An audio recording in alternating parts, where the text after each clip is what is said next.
자, 조선 후기의 농민들의 삶을 한번 살펴보도록 합시다. 우리 지난 시간에 조선의 정치의 변화에서 할 때 조선 정치에 어떤 변화가 생겼었어? 세도 정치 기억납니까? 자, 세도 정치를 통해서 이제 조선시대 때 우리가 왕이 어리니까 왕의 외척들이 관직도 사고 팔고 자기가 왕처럼 권위를 누리면서 이제 정치를 굉장히 문란하게 하는, 그리고 백성들을 수탈하고, 그지? 그럼 백성들을 수탈하는 거는 그 사람들만 수탈한 건 아니었겠지. 생각해봐. 내가 관직이 되고 싶은데 멍청해. 과거제에 합격할 자신이 없어. 그래서 내가 외척들한테, 그러니까 뭐 매간매직하고 있는 지금 외척들한테 가가지고 내가 100만 원 주고 정관의 수령 자리를 산 거야. 그럼 내가 100만 원을 투자했으니까 본전 뽑아야 될 거 아니야. 그 본전 어디서 뽑아야 되겠어? 세금 수탈해서 뽑아야 될 거 아니야. 그치? 그럼 내가 거기서 500만 원, 1000만 원 세금 더 걷어야지. 왜냐면 내가 돈을 썼으니까 100만 원을. 그지? 그러면 그 돈 다 어디서 나와? 백성들 주머니에서 나와야 되겠지. 그지? 그래서 백성들의 세금 수탈이 굉장히 심했어. 세도정치 시기에는. 그지? 자, 그러면 어떻게 세금을 문란하게 뽑았는지 한번 보자. 자, 그래서 그게 삼정이 뭐냐면, 삼정, 세금의 종류야. 전정, 군정, 황국이라고 해서 세 가지 세금을 거둘 수 있는 제도를 삼정이라고 하는데, 이 삼정을 어떤 식으로 뽑아먹었냐 하면, 전정이라고 하는 거는 토지에서 나오는 세금이거든. 그 토지에서 나오는 세금 또 여러 가지 이유를 더 만들어가지고 원래 받아야 되는 것 이상으로 받았어. 원래 우리 영정법 해가지고 풍요에 상관없이 한 결당 사두 받아야 된댔잖아. 근데 그런 거 지키지 않고 이것 때문에 내라 저것 때문에 내라 하면서 여러 가지 이유로 세금을 계속 걷어가는 거지. 그 다음에 군정이라고 하는 건 뭐냐면 군역을 해야 됐었어. 그런데 우리 지난 시간에 중요하다라고 말하면서 균역법이라고 해서 농민들의 좀 부담을 감해주기 위해서 군필을 1년에 2필 내던 걸 한 필로 내라 하면서 막 줄여줬잖아. 그치? 근데 그런 것들을 또 지키지 않고 여러 사람, 한 사람한테 막 군포를 막 부담시키거나 아니면 죽은 사람들한테도, 만약에 이제 서류상에 이 집에 남자가 2명이다. 늙은 아버님과 젊은 남자 아이가 있다. 그러면 원래 16세부터 60세까지가 군역의 의무를 져야 되거든. 그러면 이제 아이가 16세 이상이고 만약에 뭐 할아버지가 살고 있는데 할아버지 65세다. 그런데 그 사람 이제 할아버지 죽고 없는 거야. 죽고 없는데도 그 집에 와가지고 이 집에 남자 2명이네. 남자 2명만큼 군필을 4필 내라. 이런 식으로 하는 거야. 그지? 그래서 그럼 죽었는데 왜 내야 되고, 아, 시끄럽고 내라. 이렇게 되는 거지. 그런 거 백골징포 뭐 이렇게 말해. 자, 그런 것처럼 어린아이한테도 걷고, 뭐, 죽은 사람한테도 걷고, 그냥 온갖 이유를 갖다 붙여서 세금을 거둔 거야. 자, 그래서 이 전정과 군정도 백성들을 힘들게 했지만, 또 백성들을 힘들게 했던 가장 또 삼정 중에서도 제일 문란했던 게 황국이다, 황국. 황국이 어떤 세금 제도냐 하면, 내가 지금 현재 농민들은 가을에 추수를 하잖아. 그럼 가을에 조금 부유해. 곡식을 이제 막 걷어들였으니까. 근데 또 그것도 금세 없어져. 뭐, 이자 내고, 뭐, 내야 돼, 이것저것 내야 되는 거 내고 하다 보면. 그러면은 이제 겨울을 지나고 나면은, 봄쯤 되면은 이제 좀 그거 하거든. 근데 좀 없어져. 좀 빈곤해져. 창고가 비는 거야. 그러면 이제 그거를 갖다가 봄에 이제 곡식을 빌려주는 거야. 봄에 이제 뭐 국가에서든 뭐 또는 잘 사는 어떤 그 양반, 그 동네 잘 사는 사람이든 해서 그걸 빌려주고, 봄에 빌려주고 가을에 추수하면은 갚아라 라고 하는 거지. 그래서 의도는 굉장히 좋아. 의도는 굉장히 좋은데 이거를 갖다가 우리가 사채 이자처럼 예를 들어서 내가 뭐 한 포를 빌렸다. 쌀을 갖다 1kg 빌렸어. 그런데 나중에 내려고 보니까 뭐 한 50kg 되어 있는 거야. 이자가 붙어가지고. 그러니까 이런 식으로 뭐 굉장히 많은 이자를 강요해서 이제 농민들이 굉장히 힘들었대.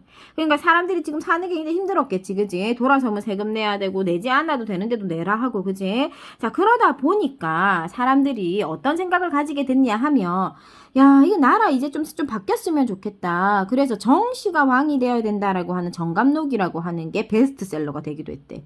왜냐면 지금 조선이니까 이씨가 왕이잖아요. 그치? 그러니까 조선이란 나라가 너무 힘드니까 그래서 좀 나라가 바뀌었으면 좋겠다라고 했던 그런 어떤 백성들의 마음을 우리가 알 수 있는 거지. 그냥 또 힘드니까 어디 찾아가, 뭐 무속신앙이라든지 또는 뭐 점을 보러 간다든지 뭐 이런 것들, 샤머니즘 이런 것들이 많이 유행했대, 그 당시에. 자, 그 다음에 이제 그런 것과 또 이제 연관되어서 천주교나 동학과 같은 이런 종교들이 백성들 사이에서 유행을 하게 되는데, 천주교와 동학을 비교해서 꼭 알아둬야 된다. 천주교는 특이점이 종교로 처음에 들어온 것이 아니라 학문으로 들어왔어. 학문으로 들어와서 연구되었는데 이걸 읽다 보니까 내용이 굉장히 좋은 거야. 그래서 이제 저녁에 그러니까 여자들이나 아이들을 모아놓고 이 남인들이 이걸 가져왔었거든. 남인이라는 건 정치적 세력을 말하는 거다, 그지? 그래서 이제 남인들이 이거 책을 읽다 보니까 내용이 좋아. 그래서 저녁에 이제 부녀자들한테 이제 이 책에는 이런 내용이 있다. 그래서 뭐 사랑을 강조하고 평화를 강조하고 인간 평등을 강조하고 하면서 그런 내용들을 공부를 시켜준 거야. 그러면서 이제 그거를 이제 그 내용에 반해서 그것이 종교화되어서 이제 부녀자들이나 중인이나 상민계층들한테 확산된 거야, 종교처럼. 자, 그런데 이 내용 중에 어떤 내용들이 있었냐면 인간 평등을 강조하거나 제사는 지내지 않아도 된다라고 하는 그 시대 조선시대하고 정반대되는 주장 내용들이 있었어.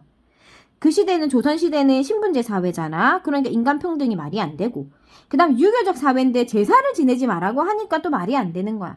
그래서 천주교를 받아들일 수 없는 거지, 조선 사회 자체에서. 그지? 그래서 많은 탄압을 받았어. 자, 동학은 뭐냐면 동학은 최재우라고 하는 사람이 유교, 불교, 도교, 시중에 있는 종교들의 좋은 점을 모두 모아서 만든 전통적인 종교야. 우리나라에서 만든 거야. 자, 그런데 이 사람 좀 깨친 사람이었나 봐. 책을 많이 읽었나 봐.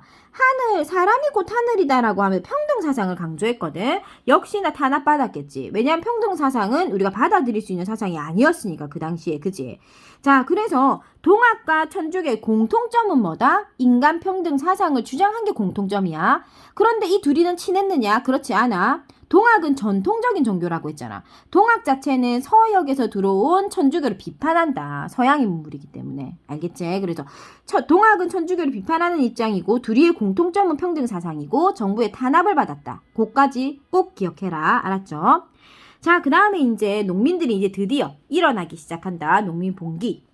안 되겠다 하면서 나 이대로 못 살겠다, 너무 배고프다 하면서 사람들이 돌을 던지기 시작해. 자, 그러면 이제 대표적인 당연히 알아둬야 되겠지. 그자? 자, 홍경래의 난과 임술 농민 봉기가 일어나는데 홍경래의 난은 특이점이 뭐냐면 홍경래라고 하는 사람은 몰락한 양반이다, 양반. 아까 농민들이 돌을 던졌다면서요. 근데 왜 몰락한 양반은 왜 나왔어요? 몰락한 양반과 농민이 결합을 한 거야. 몰락한 양반이라는 사람도 당연히 가난한 거지. 타이틀만 양반인 거지. 이 사람도 먹고 살기 힘들어. 그러니까 이 사람이 어떻게 생각하는 거야? 내가 이제 붕당 정치에서 밀려났다고 생각하는 거야. 그래서 나는 능력이 진짜 뛰어난데 내가 그 서인이라고 하는 주 세력에 끼이지 못했기 때문에 내가 이런 과일씨를 받는구나라고 생각을 한 거지, 이 사람들은. 그래서 이 홍경래라는 사람은 자기의 서름을 또 농민들의 울분과 결합시킨 거야. 그래서 홍경래가 이끄는 몰락한 양반들하고 그 다음에 이제 농민들이 처음으로 농민 봉기를 대규모로 일으켜. 그런데 이제 이 사람들은 서로 원하는 바가 좀 다르지. 농민들은 밥 먹고 살기 편한, 그러니까 뭐 세금 수탈이라든지 이런 게 없는 사회를 원하는 거고, 홍경래는 자신이 제대로 대접을 받는 사회를 원하는 거잖아. 그러니까 서로 원하는 바가 다르다 보니까 이렇게 성공적이었다라고 말할 수는 없다. 실패. 자, 그 다음에 임술농민 봉기는 뭐냐면 진주 지방에서 일어나는 거거든. 자, 그래서 한번 보면 이제 진주 지방에 백낙신이라고 하는 아저씨가 있었는데 이 사람이 매간매직하는 탐관오리다. 자, 그래서 이런 사람을 갖다가 벌하기 위해서 진주에서 농민이 봉기한다. 그런데 이게 전국적으로 확산되면서 이름이 임술농민 봉기가 되는 거거든. 하지만 큰 성과를 거두지는 못한다. 알겠죠? 자, 이렇게 우리가 이제 사람들이 전쟁 이후에 많은 제도적 변화를 겪으면서 또 세도정치 사회 속에서 사는 것이 굉장히 힘들었던 거야, 농민들이. 그래서 천주교나 동학과 같은 새로운 종교가 등장하기도 했고, 그 다음에 홍경래의 난이나 진주밀란 같은 농민 봉기가 있기도 했다라는 거. 그 다음에 사람들을 괴롭히는 세금 제도 중에서 전정, 군정, 황곡이라고 한 3정이 있었는데 그 중에서는 황곡이 제일 사람들을 괴롭게 했다라는 것을 굵은 테마로 가져가면서 그 약간 디테일한 그들의 내용도 반드시 알아둬야 됩니다. 그래서 시험에 나옵니다. 자, 그래서 오늘 여기까지 정리하도록 하겠습니다.